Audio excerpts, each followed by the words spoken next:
What's happening in the canine industry? For all the latest news, views, and expert opinions, stay right here for the Canine Paradigm. You'll hear from industry leaders, experts, doyens of the industry, learned colleagues, movers and shakers, and the odd randy guest.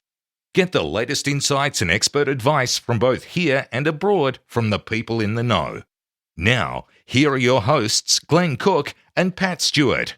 And I'm Lofty Fulton, and I'm out of here. Glenn, Pat, it's time for new ads. it is time for new ads. Do you have new sponsors? But we've also got some remaining ones as well course. that we've got to bless them. So it turns out we're actually behind because people jumped into our Patreon and sent us much money and we didn't realize. Until they said, oh, what's happening? Yeah. Hey, where's our ads? Yeah. Here it is. We're doing it. You know where you should get dog training equipment in North America now? Who?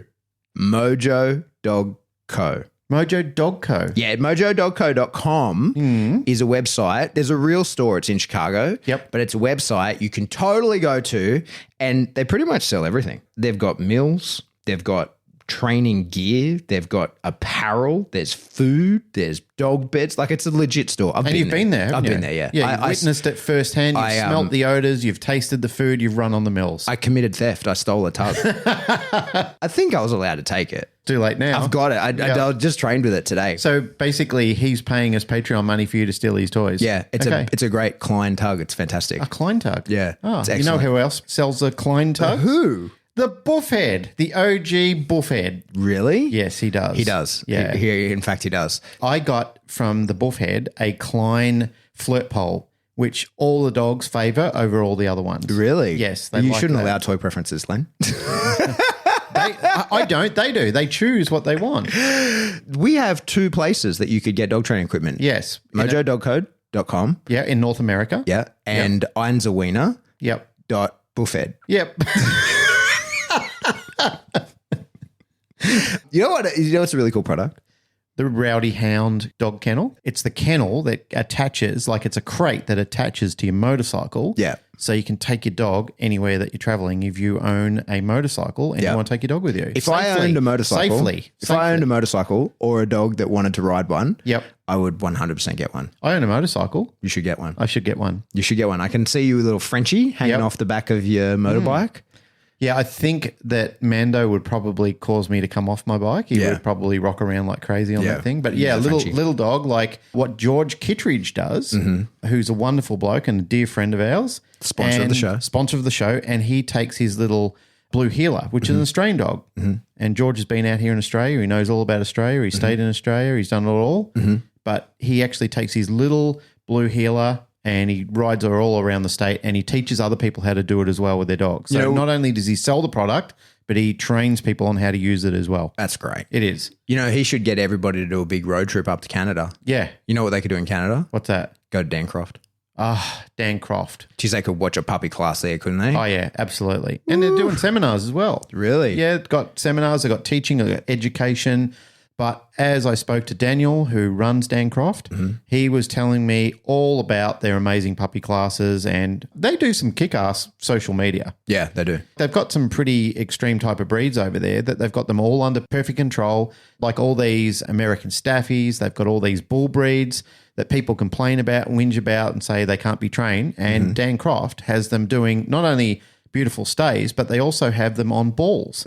So they have the dog, like inside a tire and the dog's doing beautiful drop stays while they're at peace and at harmony and somebody's walking around. All the owners are there with the dogs. They're having a great time. Incredible. Yeah.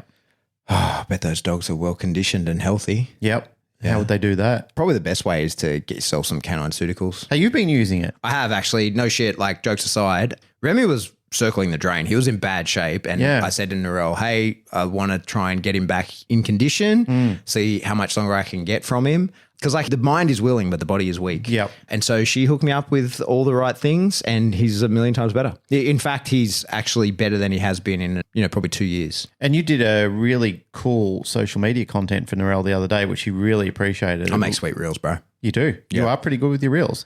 Again, all jokes aside, I'm not just saying this because Narelle's my wife. I make this very clear, but she's actually a genius with that sort of stuff. Oh, yeah. When other people are sort of relaxing and kicking back, I know people are busy and they've got things to do, but Narelle reads white papers. She's doing everything. She's always looking how she can improve the standards in a dog's life. Like, she actually amazes me. She's very, very industrious. Mm-hmm. Yeah. So, Mojo Dog Co. Yep. Einser Wiener. Rowdy Hound. Dan Croft. Canon Pharmaceuticals. Yep. Thank you all very, very much. You guys sponsor the show. If you want to support the show, support them. They're Yes. the place to get the gear. Yep. And if you get into Patreon and you tick that box, just know that we don't check that very often. Yeah, so you got to tell us. You got to shoot us a message. Yeah, it's fine for you to let us know. We really appreciate you. We started off our shows talking about some of our new attributes, things that we've got. Yeah. And we would never have got that without Patreon support. It's Patreon that pays our bills. All right. Enjoy the show. And our sponsors. Enjoy the sponsors.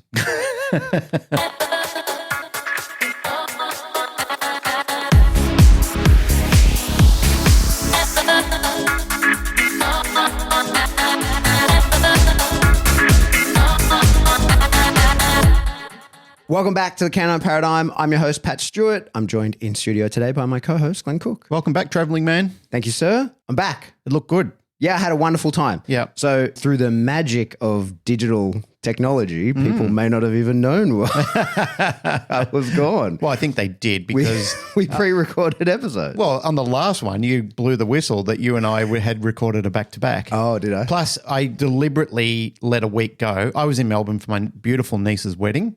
So I spent a week down there, had a great time. It was just an amazing wedding. Very bespoke, very my niece Jess, who's just a beautiful young lady. You know, it's incredible. And you know this experience yourself, but not quite the full evolution. But I held Jess in my hand when she was a little newborn baby. And she asked me to MC her wedding for her. So I got to tell stories about her. It made her cry, you know, like it was beautiful. It nearly made me cry. It was beautiful. It was It was a great day, you know. It was all of the people that are very close to her. It was only 40 people there, but she just wanted it, as I said before, bespoke and a small amount of people there. I had a great night. I got to play with Archer, my little nephew, and yeah, it was wonderful. That's cool. That was a reason why we missed a week. Right. But also you were in America, and I thought this will time beautifully with if I just wait the week, then I do the podcasts 1 week, next week, and then you come back and here we are live today. Yeah. And what was funny was we pre-recorded a bunch of stuff. I was largely offline while we were gone. And I even up until probably 3 or 4 days before I left, I purposely didn't post anything online, but just because I didn't want to be in stuff. I wanted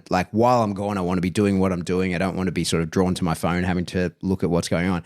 And meanwhile, the dog world imploded. Oh, didn't it? Wow. And we had nothing to do with it. We were totally out of it, had no engagement with it, and I'm kind of happy it went that way. Interestingly, kind of like we had a bit of a crystal ball for predictions, there were a couple of predictions you made. Do you want to talk about those just quickly? Well, I made the call that a few months ago on the show, I can't remember what episode it was, but I said that I think a lot of the good known trainers in the positive dog training world, the plus R community, whatever we call them, whatever label is going to get me in trouble today, yes, are going to be leaning towards becoming balanced trainers, and mostly because I can't remember the exact words I used, but certainly what I meant and what has come out is that because you can't be positive enough now, and that their own audiences are going to turn on them. That's what we're seeing happen. Isn't it amazing and horrifying, the cannibalistic attitudes of the people involved in a lot of these discussions? I saw several things at Robert Cabral. Is it Robert Cabral? Is that how you pronounce it? I think so. He's put out some very intellectual material as well. He has engaged a few people and asked them politely, without confrontation, to come and have a conversation, which I liked what he said. I liked the way he said it. I liked the way he went about it.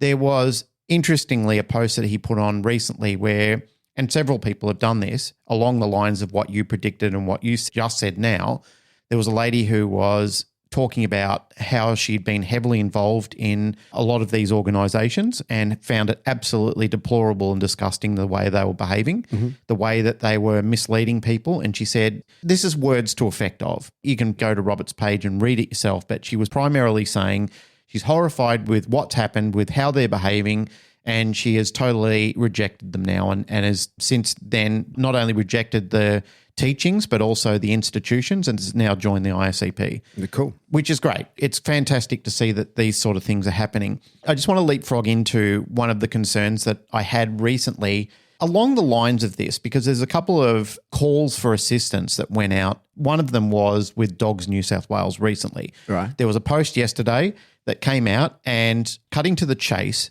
it says they're under threat, or we as members of Dogs New South Wales or Dogs Australia, the whole conglomerate, are now under threat because the Animal Justice Party and the like are now really going after the purebred dogs, making it very difficult. So for people who don't know, because that'd be a lot of people, explain what Dogs New South Wales is. Dogs New South Wales is the purebred registration body for all the purebred dogs. So they're the FCI affiliate. Yes. So when you work it down from FCI, as in the world governing body of purebred dogs, Yep.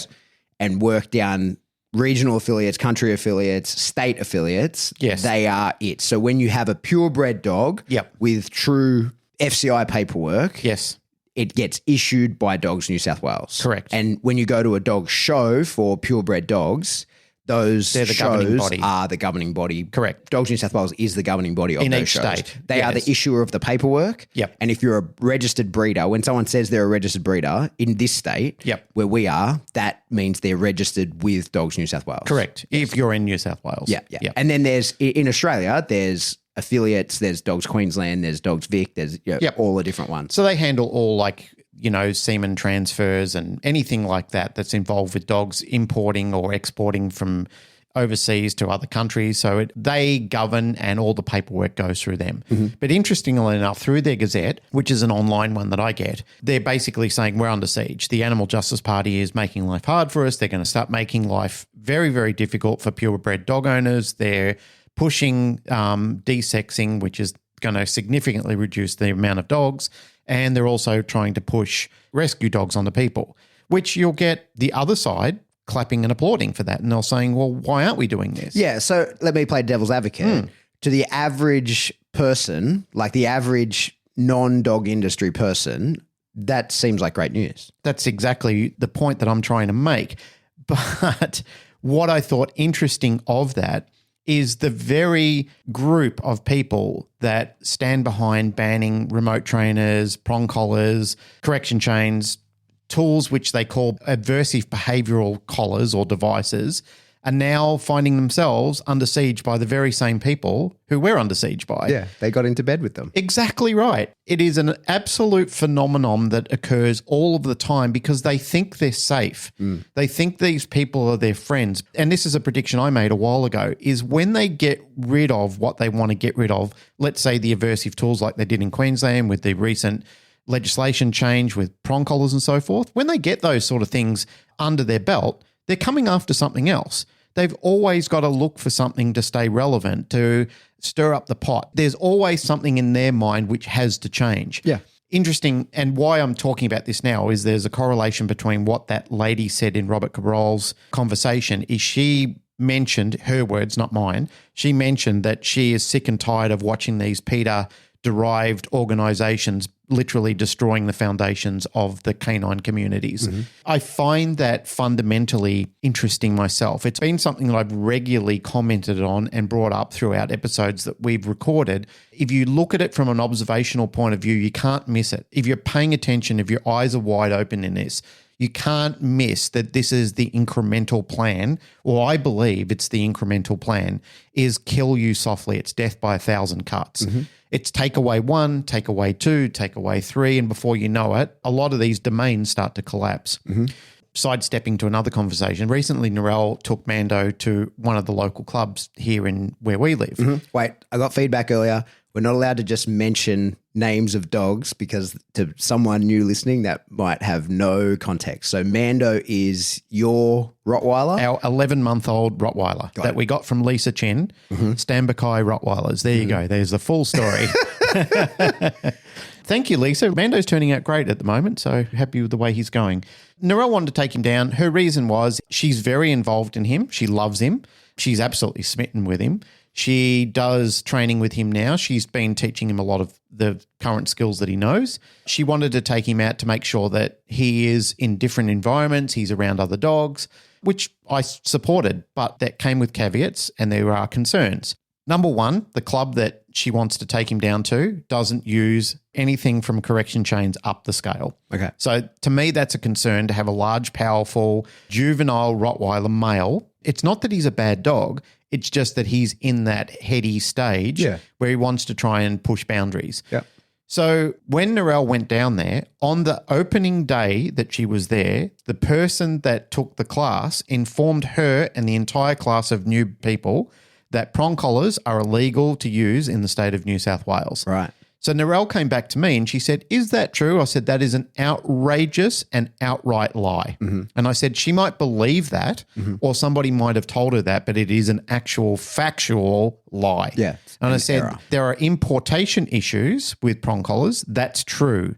But to own it and to use it, there is no problems with them in New South Wales. Yep. Victoria and Queensland are different. Half the states will allow them and half the states won't, which is just crazy. But anyway, it is what it is. And, you know, we've gone through our entire sulk about this and how disappointed we are with our governments and their overreach. But the point is, at this time, where we are today, which is the 23rd of February, 2023, prong collars are legal to use in New South Wales.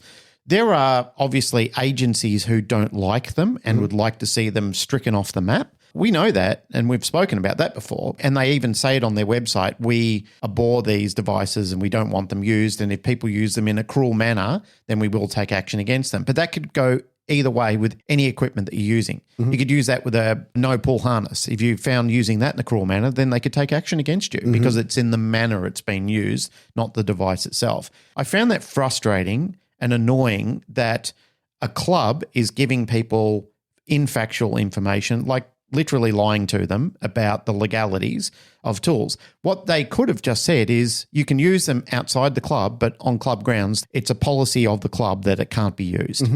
So I went down with Narelle. Oh, you went around? No, I let her go the first time by herself, and she told me that. So when she came back with that information, I wanted to go down and check it out for myself. Yeah. I went down there and I watched everything going on. And, mate, I will say that things are nicely run down there. It's not lacking professionalism. It's not that it's not lacking structure and guidance. There are a lot of people down there who are most likely volunteers. It looks like a volunteer type of club. But it doesn't mean that they're not acting professionally. It doesn't mean that they're not giving good advice because some of the varying levels of the classes will run quite well. But the problem is there's also a lot of young dogs down there. There was a big, powerful shepherd that was there. There was a bully breed there and there was Mando that were all forming up to each other and wanted to vocalize to each other. Now, all that would have taken with Mando would have been a good correction and it would have sorted him out. How do I know that? Because I've done it with him before when I've taken him around the facilities here and the girls have brought several dogs out. Yeah. He's been vocal. He's been distracted by them. I've given him one good correction. He's gone, okay, we're not doing that. The point of going to a class like that is to generalize your training, right? Exactly right. And that's what Narelle wanted to do. But as I said to Narelle, what it's actually doing, the problem that it's creating for him and for us is that it's reinforcing that type of behavior. Yeah. So it's making him yearn to do it more because he can and there's nothing to stop him from doing it. Because they even frown on you correcting your dogs down there. You know, it's more about luring the dog away with food, which I don't believe in. I absolutely don't believe in when the dog is in that state of mind. Now, I know that when the dog chooses to tire of that type of behavior or there's enough distance between you, I know how it plays out. I've been in this long enough. I've seen people gesture this online and preach this or teach this online. I know how it works. But then I've got to wait until my dog gets tired of that behavior, chooses an alternate behavior, and then reinforce him. I think the issue is as well, like that's confusing two things, right? So a desensitized and counter condition protocol for a dog that is nervy and scared and is, you know, actually worried is a very different thing. Absolutely. To confident, robust. An 11-month-old Roddy that's just pushing buttons and is learning to like, oh, I can manipulate this situation. Do this. Yeah. Like I'm able to achieve an effect. And I think that's one of the sort of critical misunderstandings that we see from a lot of people in dogs is that they don't really understand why a lot of dogs would do that. And that a dog like him will just like to take control of the situation, will just enjoy the process of, oh, I bark at that dog, that causes attention to me and to him. That dog then gets moved away. I manipulated this situation. That empowers me. That makes me feel good. Yeah, like the dog is going to start experimenting with behavior, how he can manipulate his environment. And you can really quickly go, hey, that's not something you're allowed to do. And then try something else. Oh, okay, well, how about I look to engage with you? And then that brings on reinforces food, all that kind of stuff. So you can just immediately remove that problem behavior from the Rolodex of things a dog can offer, and then dial in the actual behaviors that you want. That's my opinion on that kind of training, and why people have misinterpreted that is that there's this assumption that the only reason a dog could be barking or doing those sorts of things that you're explaining him doing in a group setting is because he's fearful. And they can't get through their head that like, no, he's just manipulating his environment. He's just taking the liberties that are offered to him in order to play with the space. But the problem is, as you indicated, one size does not fit all. No, totally. I know, for example, with him, all he wants to do is go over and socialize with that dog, but it's his way of calling out, and it's obnoxious the way he's behaving. And I don't want him to think that he's a right to do that, and that's an allowable behavior to continue. And when we were in the shed, I think Verity and myself and Lauren and a couple of others were out in the shed doing a little training session out there. I brought him in. Could have been an NDTF group. I can't remember at the time, but a couple of us it was an NDTF group. Couple of the students had dogs in there, and I brought Mando in and I said, continue what you're doing. I'm going to let him come in. He's got to learn a few lessons. So he was doing the same thing he does. He was vocalizing, pushing the buttons. He was wearing a prong collar at the time.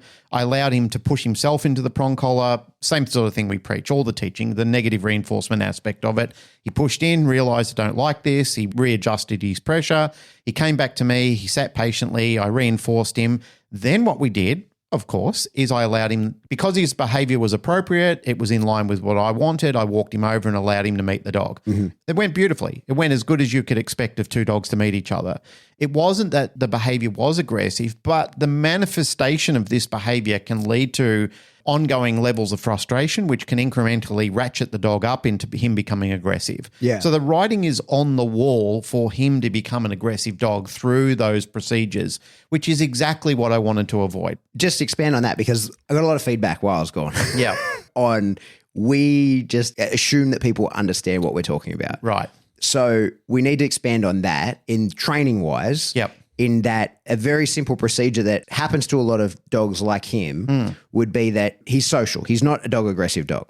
So far. Yeah. But if you put him in position where he sees another dog that is of interest to him, there's a draw. He wants to go see that dog. He wants to have some form of interaction with that dog. While you're saying that, the liken that I have in that is like taking a little child into a lolly aisle that knows what lollies are. Yeah. But is forbidden from taking them or behaving a certain way in order to try and receive the lollies. Yeah.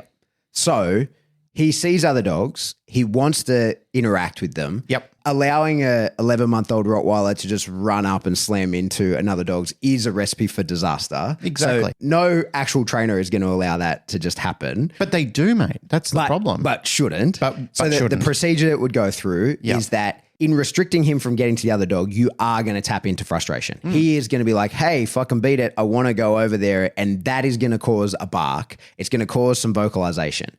If you were to then be trying to lure him with food away from that, this is where the confusion happens, because we talk about like if a dog has an issue mentally, i.e. like he's fearful or whatever, we agree you can't reinforce fear. Like that's an emotion. That's it's right. not by paying in that moment, you're not going to make it more likely. And when you're doing a behavior change protocol, you are in that moment looking to change the behaviors around that, and you're reinforcing the behavior. Whether you're a tool user or whatever, by feeding the dog and giving them food or reinforcement praise, anything you want to give them in the presence of doing that, if you were desensitizing counter condition, you're trying to change the way that the dog feels about trying to get to the other dog, whether they feel about it.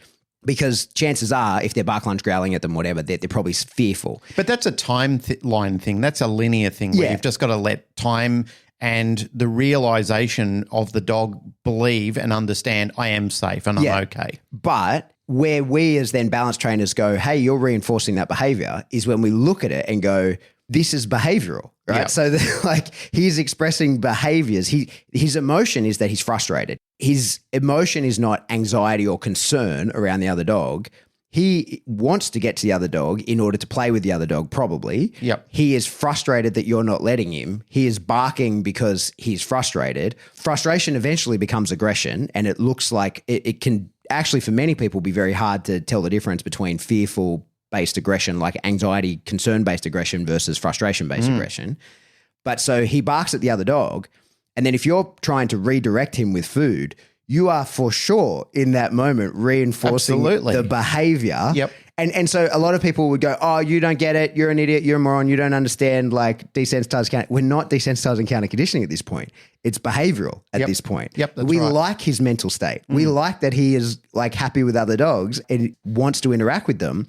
But we are training the behavior of you have to wait for permission. You are not allowed to be leaking all over the place. And the problem is, and mostly where I see this, I know we've talked about this in the past, where I see this exact same behavior get demonstrated a ton is with the bracky dogs, where they're on harnesses doing this, and they're like bark, lunge, growling to get to other dogs that they want to get to. They get so frustrated because they're being reinforced with food in this moment, it is reinforcing the behavior, but it's not satiating the drive that they're in. So they just get more and more barky, more and more frustrated.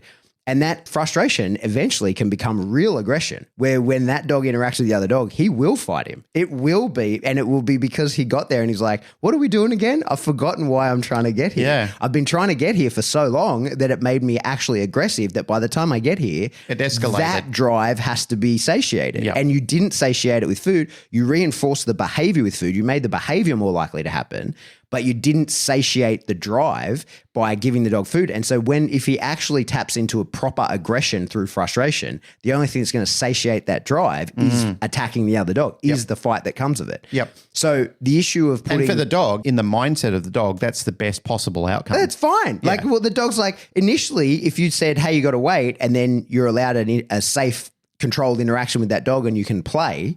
No problem. You'd never have an issue. Yep. But if you restrict them and let them bark, lunge, growl and keep filling them full of food while you're doing that, when you get there, they're going to smash that dog and still be just as happy. They're going to be like, oh, I'm satiating the drive that pulls me in. That's the thing, right, is they feel internally that they need some sort of outlet. And in their vocabulary, that's exactly what they need for that to be their lightning rod. Yeah. To get over towards the other dog and to grab the dog through frustration. And it may not have began in aggression, but the problem with this, like we've been talking about the variation between behavior and emotions. The problem is yes, they're feeling some strong emotions at this point in time, but merely grabbing the dog with their mouth, like a child would grab something with their hands and shaking it around, will allow them also to feel relief. Totally. And it's the relief which reinforces the behavior. At one of the seminars I just did this big section that I don't normally do, but it came up on the satiation of drives. Like when you tap into a particular drive. We do this when we're teaching dogs to bite wedges and so forth. Exactly. Yeah. So, but when you tap into a particular drive in order to bring on the behaviors that you wanted, then you have to reinforce, or you can reinforce with whatever. But if you don't satiate that drive, you're going to cause issues. Whatever drive the dog is in, the dog wants that drive satiated. So if you're teaching a dog to play tug, you're tapping into prey, and the dog then eventually has to do whatever it thinks happened at the end of the prey. Now, if it's a border collie or whatever, maybe it pushes the prey away. But for the most part, they're going to bite, right? And so we play tug. We teach them to play tug and actually get into it. But if we're doing defensive table work and you tap into defense, you have to reinforce by leaving. Like, this is one of the things that people, to segue to bite work stuff, is that people put the dog on the table, they get the dog in defense, then they give the dog a bite, but the dog bites in prey. So that defense was never satiated, right? So I think this is the issue that we see in this instance is the reason he wants to get to another dog is some sort of pack sort of drive. Like he's like, hey, I feel some strong draw to you. I enjoy the company of other dogs. I want to be around you. I want to experience dog life with you. That's what makes him want to go there. And by giving him limited access or controlled access to that dog, you can satiate that drive, the company of other dogs. If he has that, you can satiate that and say like, yep, under this set of behavioral terms, you have to demonstrate to me these behaviors. I will allow that drive to be satiated, and you do, and it's all fine. Yep. But if you restrict him, he's going to change drives. That draw to the other dog is going to no longer be that pack drive. He's no longer going to want to present that social aspect. that eventually becomes frustration. Frustration becomes aggression. And the reinforcer that's going to need to happen, what's going to satiate that aggression is he's going to make aggressive contact with that dog. Yep. And chances are, if you were to ask him why he did it, he'd be like, I don't know, but the wheel has to spin. It felt right. Yeah, like I have to see through this process. Like this process has begun in my mind and I have to see it through to the end. That is what a lot of people are training when they misdiagnose this idea that, well, like he's aggressive and it's fear-based aggression. It's like, no, you have made him aggressive through frustration and now it's real aggression. It's real. But before it was just that he was social and wanted to get there. And had you taken that off the table, like the presentation of that aggression and said, hey, you can't do that, he will have experimented with other behaviors. He will demonstrate other behaviors that can then lead to it. And those are the behaviors he'll present when he wants that in the future.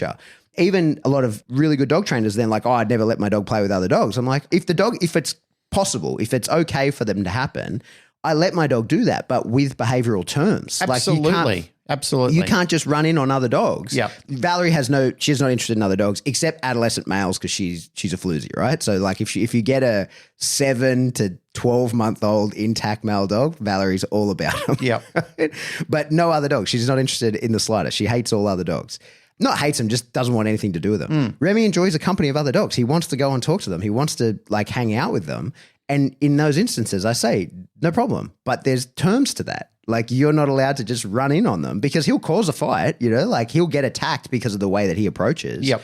So it's like, no, these are the behaviors that I need you to do. I can teach you those and then they are the gateways through which you are able to have that interaction that you want.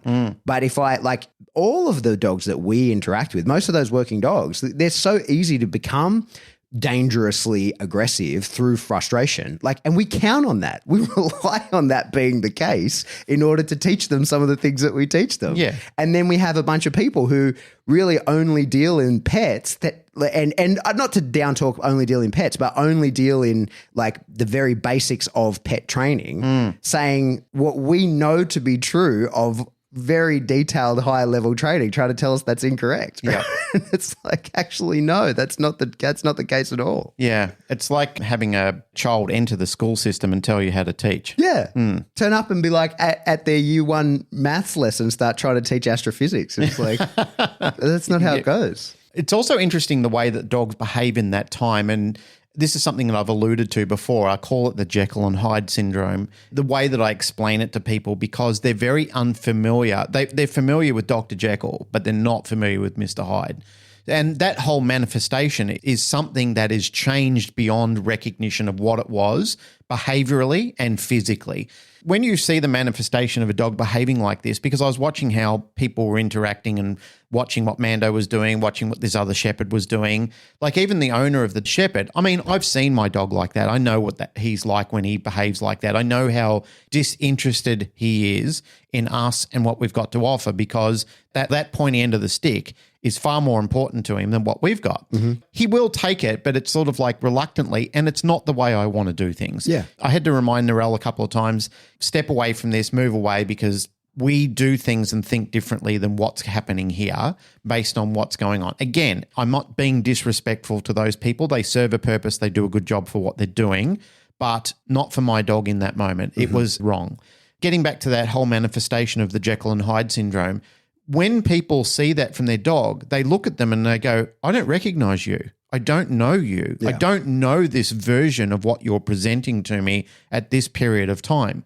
It was either Huberman or it could have been even Mark Boris who was talking about this when you're trying to learn how to teach skills to people. And they said, learn it like you're going to present to a 5-year-old. And that's why I came up with that concept of Jekyll and Hyde, because I thought, I know what I'm looking at. I know what I see with the manifestations of these new behaviors. But trying to explain it to somebody, when I'm talking about aggression, I use the process of Dr. Banner turning into the Hulk, like that complete manifestation, that entire change of him becoming this horrendously green, angry, monstrous figure from a person who is usually very passive and very intelligent and very giving and a very thoughtful and type of person into this horrendous manifestation.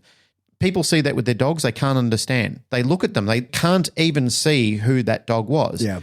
Ladybug's like that with lizards. You put a lizard in front of her, you have no way of communicating with her in any way, shape or form. Yeah. Any other day, she will totter along as fast as her broken little body will take her. If she sees or suspects a lizard is there, she will amplify that speed 10 times. It's hilarious to watch her little legs looking like spaghetti flapping all around the place, but she will accelerate to the point where I know she'll end up hurting herself because her drive kicks in, she changes, you can see the manifestation, you can see Intensity. the intensity, the intense focus. You can see the whole shift in her. And again, what you said before, I love that when I see that in a working dog. I love that when a dog is out on the field and a decoy is present and all of a sudden the dog snaps to attention and you build the drive and you build the intensity with the dog, and through the dog behaving like that, you say, now you can have the cream. You know, you've given me the behavior I wanted. This is exactly what I want. The field is yours now. You can have it through the gateway that's been presented through training. But what they don't understand is they don't know how to put all those gates and measures in place. They don't know how to layer that in successfully. So the dog and you have a successful relationship where the dog clearly understands what the paradigm is for accessing certain outlets. Down there, they don't. For a dog like that, it can be a complete shit show. And for the owner, it can be a very disappointing outcome. For sure. So where were we? I derailed all of this. You went down there. We explained the process.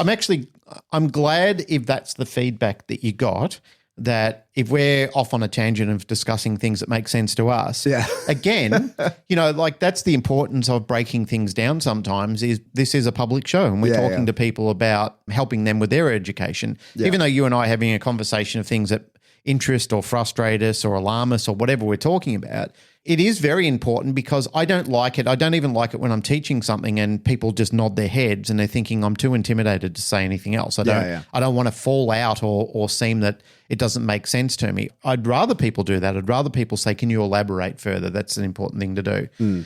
The original conversation was Narelle took him down to the club. He was down there doing the training, but the problem was there was no way to stop him from doing this. You know, the only way that I could stop him from behaving it was constantly reminding Narelle to increase distance because he was in a certain radius where I could see the behavior was going to escalate because he was in that circumference where he was going to react to the dog. So there's two circumferences that are around all of us at any one time. And that is when the eliciting stimulus is present, which is the thing that's going to make you respond, you either are aware of it or you're going to react to it. So it's a green zone or a red zone. It's prominently around all of us at any one time. This is why, and it has to be this way in order to successfully do desensitization programs. So if you're doing systematic desensitization, the eliciting stimulus has to be present. It has to be known that it's there. But the intensity can't be so high that it hits your circumference of reactivity. Because at that point in time, you've breached the area. It's too late. It's already happened. It's got to be a complete shutdown and reset because you're already preoccupied with what happened and your brain is probably at that stage, it's amygdala hijacking anyway. So at that point, you're unreasonable and that's where you do become Mr. Hyde. The amygdala has set you off. Your brain's not thinking normally. Your prefrontal cortex is closing down. Everything about it is literally turned to mush. So it's not a successful day. It's a reset day. It's time to go away and come up with a better strategy and rethink the process all over again. That's primarily what I could see happening. I could see him hitting the reactivity zone. We just had to take him back into the green zone, into him being aware that the other dog was there, but not so preoccupied with it. We finally found it. But he was so far out of the group then that the instructor had to walk all the way over to Narelle and have conversation, which that's what you do. Any classes that I've run, whether we're using tools or not, if I can see somebody having such a difficult time, rather than sitting there trying to wrangle the dog and string the dog up or give the dog unreasonable and highly intensive corrections, we just move them to a place. You got to work within the arousal level that serves you. Exactly. Exactly. So we remove those high levels of arousal. We take the dog back into the green zone. So it's aware of it in there, but the struggle isn't present during the class time. I know that in time, if we kept distance, then we would be able to reduce distance. But I just know as a trainer and through my experience, why make him do something that's going to take him 6 to 8 months to do that I can do in a month? Or less. And I did it the other day in front of the NDTF students when he was behaving that way with the dogs, is I kept him at critical distance. I made sure he calmed down. I made sure he understood what the repercussions were for it, and he didn't get really heavy corrections. was mainly through a lot of negative reinforcement. After a period of time when it was play that game. You give me what I want, I'll give you what you want. So we reduced space between us until he could see, oh, this is working in my favor now. This is explaining things to a 5-year-old. You're explaining something with the lifetime capacity of a 3 to 5-year-old child. Probably it's more likely a 3-year-old. And that's how you have to go about life with your dog. It's progressively and systematically going through a function where that dog can understand this is going in the direction I want it to go. Probably not as fast as I'd like it to go, but it is going in the right direction. It's taking a couple of different forms on getting there because I've got a way that I would like to do it. I think it should be done. It's not happening that way, but it is happening. I can still see progress. I can still see the benefit of this happening, and I can avoid all the discomfort and the so-called aversives that are happening along the way. I think there's a lot to sort of tease apart in that, but I think we've done a whole episode many years ago about like flow state, right? Yeah. And how it's like 80% successful is that flow state. And I think the issue with when you're unprepared to give the dog any negative feedback, right? Like, hey, that's wrong, don't do that. That can look like a lot of different things. It could be negative reinforcement into an alternative behavior. It could be positive punishment to take that behavior off the table. What that can look like, there's lots of different ways to do it. But there has to be some feedback to the dog where you're like, hey, man, this is going great. 8 out of 10 times, I'm going to control your arousal to the point where this is going to go well. And 8 out of 10 interactions are going to be fantastic. But 2 of them are inevitably, I'm going to go over threshold. I'm going to think that I can get closer than I could, or I'm going to misread you slightly, or the circumstance is going to change. I think that's one of the things that, like if you're working proximity to another dog, you're working distance. Distance is never really about the meters, right? Like if you're not measuring it, it's the intensity between the two. It might be, to give numbers, right? Like you might be 10 meters away from the other dog and everything's fine, but that other dog looks at your dog. In many instances, you may as well be 2 millimeters away. That's right. Like that's going to push you over threshold. So it's not necessarily about distance. It's about the intensity with which there's draw towards Or the dog them. might jump or get a bit frisky or something like that. Exactly. It's just another variable. It's another variable. And so like without having to actually geographically move, you can come above and below threshold. And so I think that's the issue is when you're working that kind of thing is those 20% of the time, not only are they necessary to progress, but without them, you're really not making progress. And it's inevitable that they're going to happen. So even if you go, well, I'm setting up, I'm never going to push my dog over threshold. I can read the dog, but you don't control the triggers all the time, right? And especially when it's another dog and especially when it's a group class setting, those other dogs are going to increase the amplitude at which they can cause an issue for your dog is variable. And it will push your dog. If you're at a distance and proximity where you're getting effective training, you are having to risk going over threshold. And the issue is when you do go over threshold, if you're unprepared to do anything about it, you are doing something about it. People think that you have the ability to say, well, I choose not to reinforce or punish my dog in that moment. But you don't have that choice. It's happening, right? You can make a choice about which one you want, but if you choose neither, you get what is served to you. Yep, very good point. If you are working that distance to the other dog and the other dog looks at yours, pushes him over threshold and you go, okay, well, I'm now over threshold. I have to remove the distance. I have to walk away. I have to try and feed my dog. But your dog does bark, lunge, growl, whatever it is.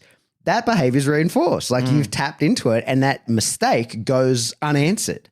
And so there's a learning moment for the dog, right? And so this is what I think people don't get is that you're meant to have those. When you're working with that kind of dog, there's meant to be instances where it doesn't go quite right. But it will go right so long as you have the necessary inputs for the learning outcome to be correct. So I'm always saying to people, like, you could do a training session that objectively looks like shit. Like you could set a training goal, announce it to the crowd who are watching and say, this is what I want to work towards.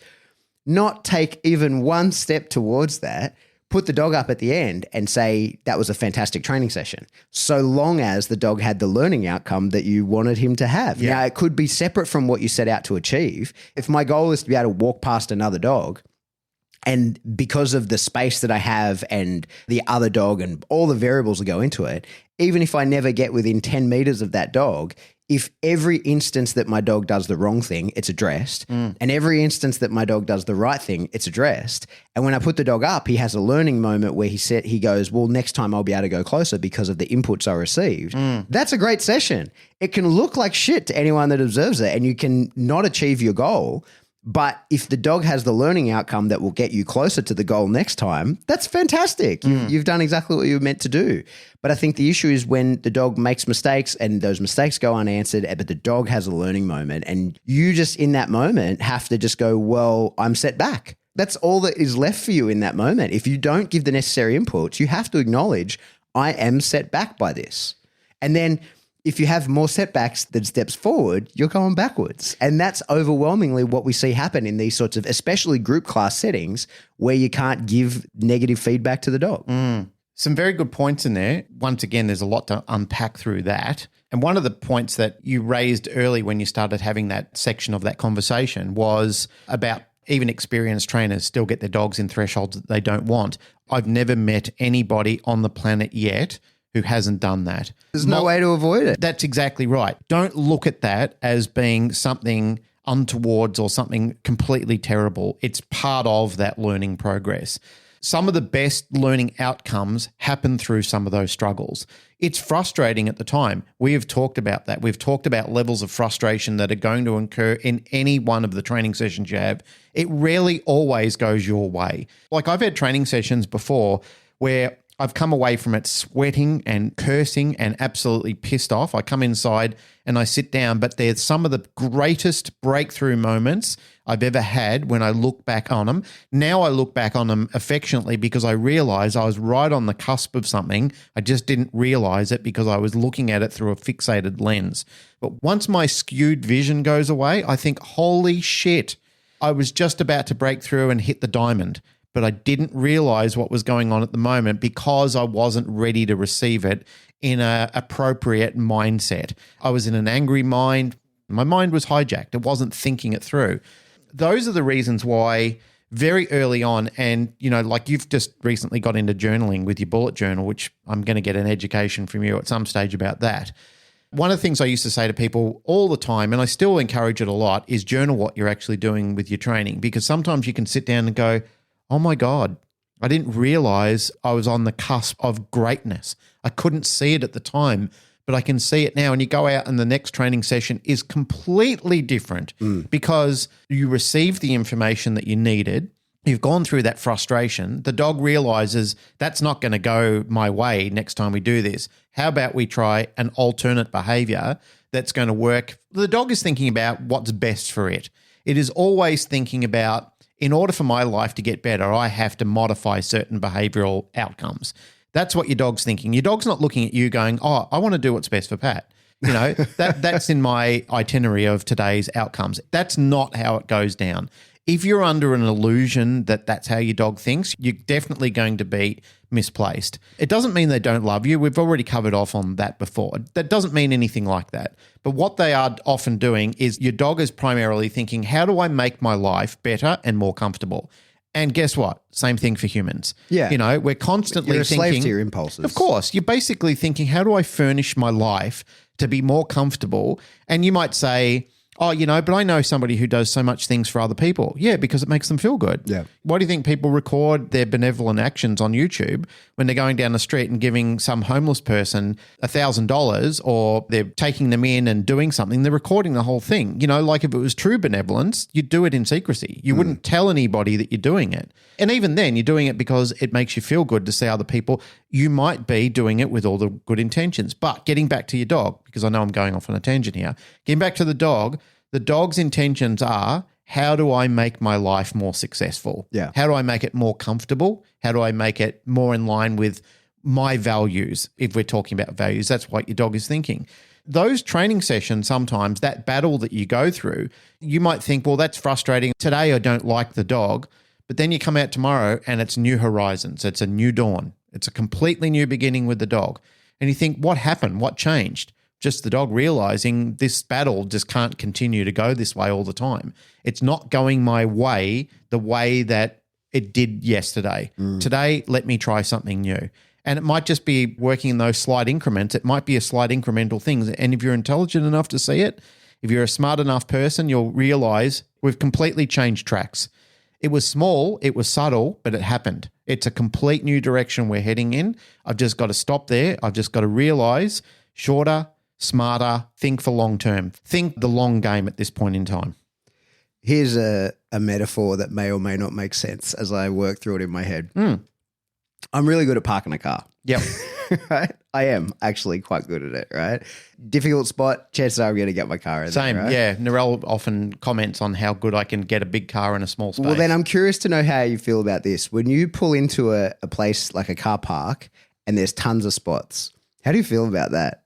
Well, and how do you, like, you're in an underground car park at a shopping center. Too many choices. Yeah. So, like, what Yeah. ends up happening with me, like, if I go into an underground car park and it's mostly empty, is I start doing stupid shit. Like, I'll drive, like, I don't follow the road rules. Yeah, you I don't start go driving over the lines. Yeah, I and go also- like yeah. diagonally across them to Yep. get to this place where I want to go.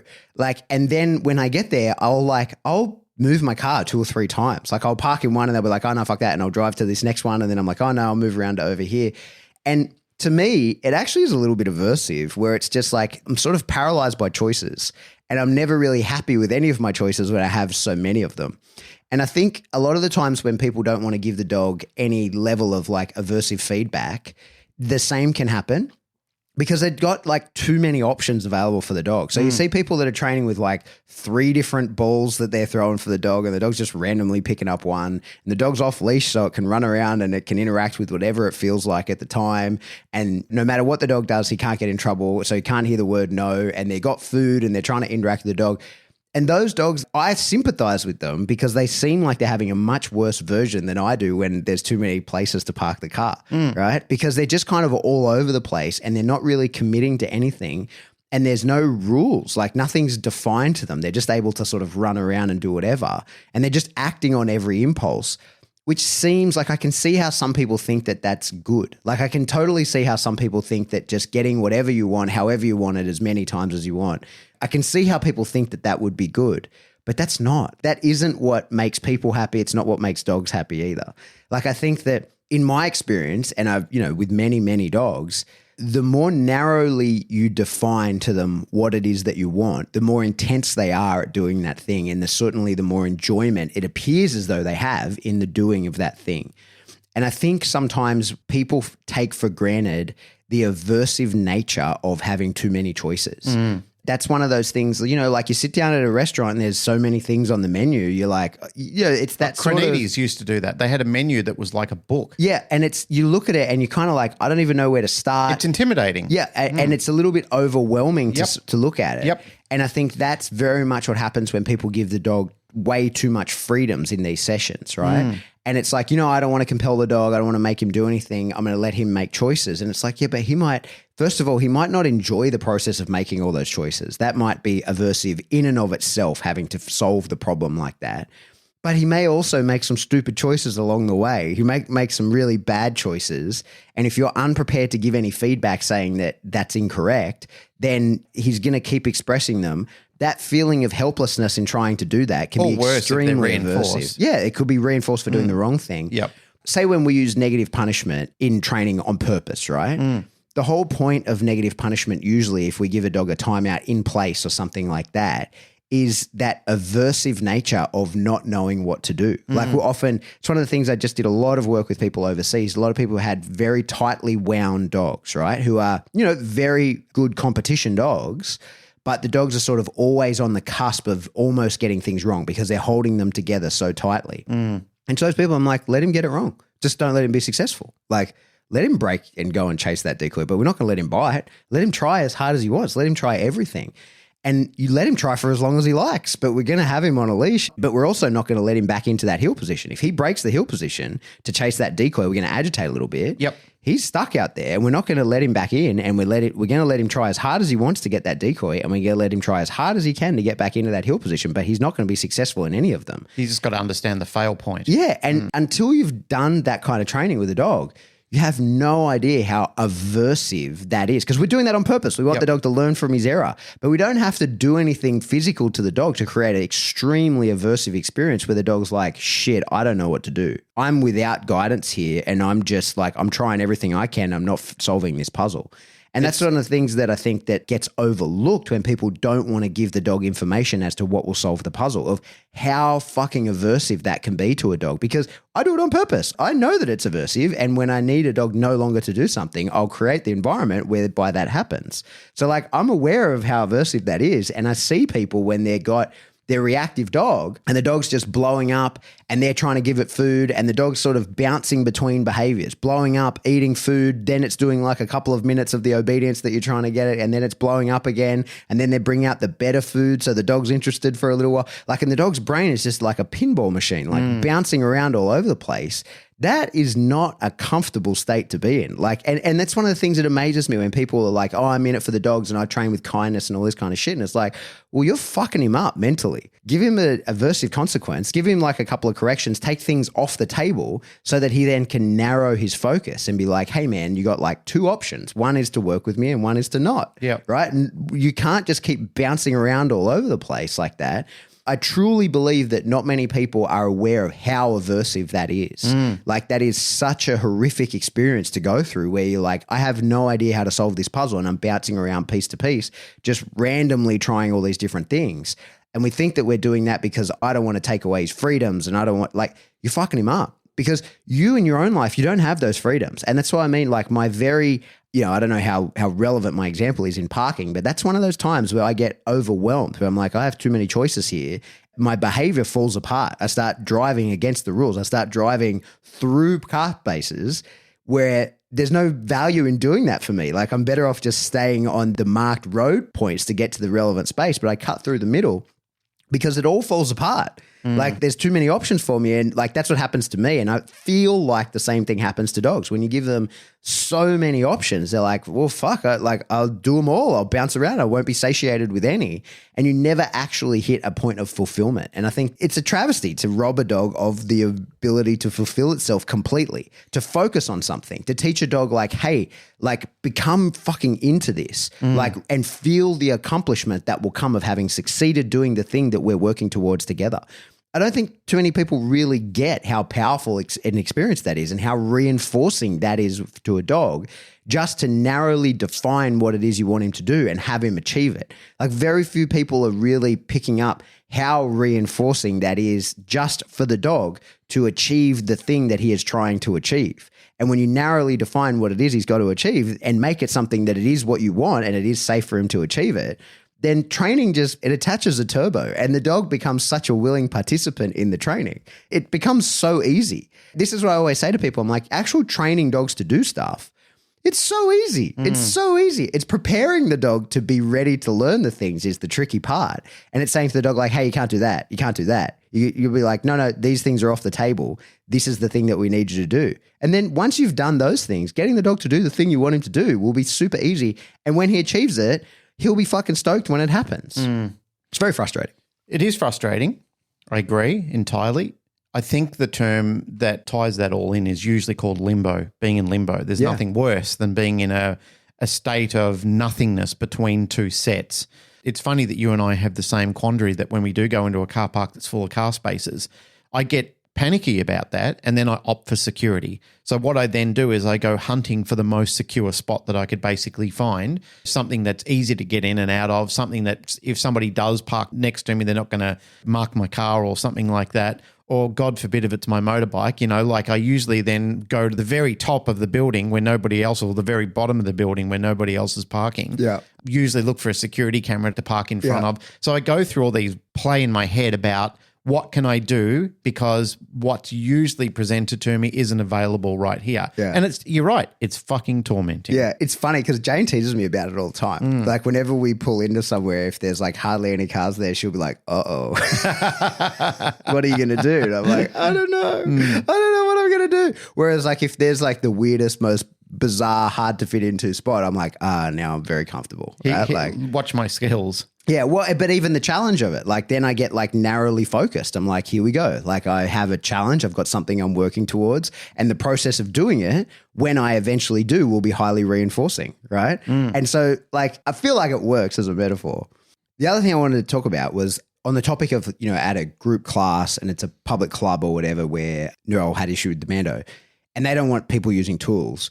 What I'll certainly accept, and I totally understand, is one of the issues with using tools, no matter what they are, right? Like check chain, prong, slip, e-collar, all those, is that I feel like at those classes, if somebody were to put one on in that moment, right? Like imagine Mando had never worn one before, right? And had done no training. So he's not your dog. He's not a dog that's like actually in training. You just want to use other dogs to proof the behaviors that you've taught him, right? You're actually a person who knows nothing about dogs. You turn up to this class with your 11-month-old Rottweiler who hasn't been around a bunch of other dogs. You didn't know that he's going to blow up like that. And if you were to put the tools on him right there and then, the way that tool would be used would be much more aversive. It would be much more heavy-handed, and the experience for the dog would be much more negative. Yeah, it's intensified by the stimuli. Yeah, but I think that's one of the, to play devil's advocate for the people who only train in those environments, to think those tools are bad, and having seen the use of them, seen people use them Badly. Well, because that's all they would see. Yeah. You know what I mean? And so like, again, I just found myself talking about this quite a lot because people were asking a lot of questions about Kai, the bully that I'm working with. And truth is, like most bullies, he's got some big feelings about other dogs. Really, the point of me starting to train with him was to input all the skills and understanding that I needed around the tools and reinforcers that I could then use those to fix his issue with other dogs. And so had I just whacked him on and then taken him out and shown him to another dog, chances are there would be no amount of pressure that would stop him wanting to get to that other dog. Like that, like in that moment, once that drive kicks in, pain compliance is off the table with a dog like that, right? But so the whole point is of using those tools for the weeks prior is to just around the ball and the toys and food and all those kinds of things is show like, hey, this is how we communicate. I can reinforce you for doing the right thing. I can use negative reinforcement to guide you towards doing the right thing. I can punish you for doing completely the wrong thing. I can take that. I can take things off the table, and I can do those things in very low stakes arousal. Like I can control the arousal when it's just me and him, and the actual reason that I want to use these tools is not present. I can show him how they work, and I can create like, people get upset about this word, but I can create sensitivity to those tools. And I don't mean sensitivity as in they hurt more. That's impossible. Like it is what it is. It's feedback. But I can have him go like, oh, I see what you're doing here, right? So that by the time that I present it, the actual stimuli with which I want to use them, he's like, oh, well, I understand what you're conveying here. And I know where this leads. So I don't need to go all the way through it. Plus, then I've also, with the tools, I've stopped behaviors. Yep. I've started behaviors, and I've reinforced behaviors with the positive reinforcement that comes. So now having done all of those things, I can then pick that template up and take that to where I need to actually do behavior modification, because all the training that I'm doing with him prior is just to prepare him for the behavior modification. Now, in that instance with that dog, I enjoy the training and I've decided to take it a lot further. But that's how dog training goes. Like that's how we as dog trainers actually fix the issue with the dogs. There isn't a dog trainer on the planet except at ridiculous classes that just whacks the tool on the dog and away we go without any form of preparation. Real, actual balanced training has a significant period of preparedness. Like, hey, this is how we feel about these things. And more often than not, a lot of people, I have it all filmed. I'm going to show it at some point. But the actual pressure that I used on that dog in the presence of other dogs, most people wouldn't even notice I did anything, right? Because the dog was prepared. He knew, oh, no, you mean stay in behavior. Like that prompt that you've just given me means keep doing what I'm doing. Or that flick of the leash means stay with me, stay connected to me. And I did all that by bouncing the ball on the floor, like teaching eye contact and then bouncing the ball on the floor. And when his eyes wander, going like, hey, come back to me. And I tell it all those things in a state of arousal that I 100% control so that I can use them in states of arousal where I'm not so in control, where exactly as we discussed, the other dog looking, the other dog moving, all those sorts of things become these variables and the inputs that I have to give. Now, that's just dog training 101. Like, that shouldn't blow anyone's mind. But unfortunately, I think sometimes that does. Like, people don't realize that the overwhelming majority of people who are going to use those tools, especially professionals, are going to prepare the dog for the use of those tools. Are going to show the dog, like, this is what I mean when I do this. And I'm in a circumstance where I do control everything, so that when I don't control things, we take it out to the real world and you know what I'm trying to explain. I feel like that gets overlooked. And so in their defense, like, to play somewhat devil's advocate, that is, like a group class where people just turn up, that, in my opinion, would be not a great time to whack on the tools. But that would be where I would say, if I was running that kind of class, I'd be like, hey, today's not the day for you. We need to do this stuff away from privately. Here. Yeah, to prepare you for next week when you come back. To issue the caveat that I spoke about when we first started this is not me being critical of the club for doing what they're doing, because largely what they're doing is working well. They've got a type of dog, they've got a type of clientele, they've been successful for years, and they're doing a very good job with the volunteers and the trainers that they've got down there. It's not a criticism of the club at large. I'm not attacking the club. There were just a few policies that didn't work for us. So with the way that... the scaremongering, saying that prong collars are illegal. That itself, that was wrong. That's entirely inaccurate. So that needed to be addressed. I think the better way for them to stipulate that would be it's a policy of the club that you can't use them. Yeah, which is fine. Fair enough. So Narelle asked if she could use a martingale, and they said, as long as it's not one with the chain in it. And I thought, what's the point? What's the point? There was a couple of things that I just thought, well, the only reason that she was coming down here was more for the social side of things. And I just said, look, I don't think it's a good idea at this point in time. I just think he needs to be conditioned better. He needs to understand he's very unregulated with his emotions at this point in time. We can do it locally, and then you can take him down later on if you so desire. I just don't want something to happen. I don't want something to happen. It only takes somebody to get in close proximity to him to react in a different way. Then all of a sudden he gets listed as a problematic, or even he could be registered as a dangerous dog if he gets frustrated and bites. Yeah. And then people will look at me and saying, well, hang on, he's your dog. Why did he do that? Because he's in the environment where he can. And all of the stars align for those behaviors to happen. And this can happen to a range of dogs. He wouldn't do it with me because I wouldn't put him in that situation, and B, I would have the appropriate tools for him to understand and to get the feedback required that he understands this doesn't happen. When he was in the shed with me and when he was working with the dogs, as I alluded to before, when he was in that shed environment and when he was in proximity of the dogs, when he started to behave badly, first of all, we increased distance.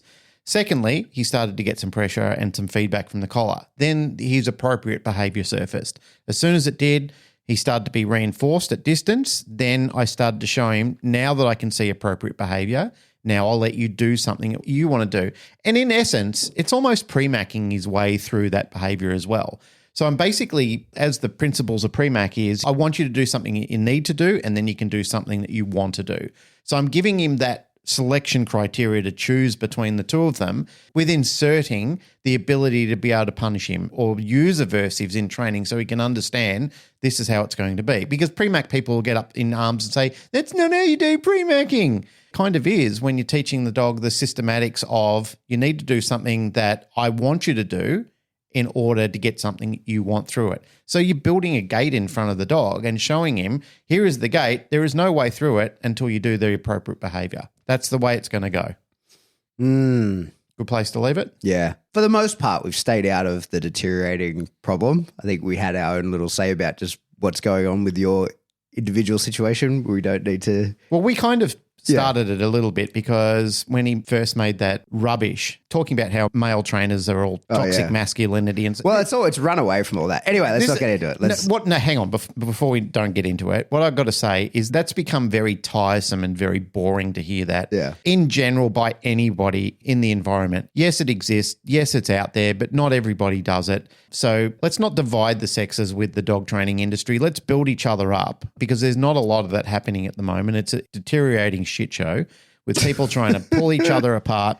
At the end of the day, when all is said and done, what we all have agreed separately in our own forums is we're doing this for the improvement of dogs' lives. Yeah, exactly. But there's so much got in the way of it that not much of that is happening anymore. So realign your values, have a big think about this, and let's get back into doing what's right for dogs. Agreed. That's it. Yep. For another episode of the Canine Paradigm. As always, if you like what you hear, please like, rate, share, subscribe. Do that through whatever subscription service you download us from. Then go to another one you don't even download us from, do it there. Yeah. Truly, the best way to support the show is just telling a friend in real life, Yes. hey, you should listen to this show.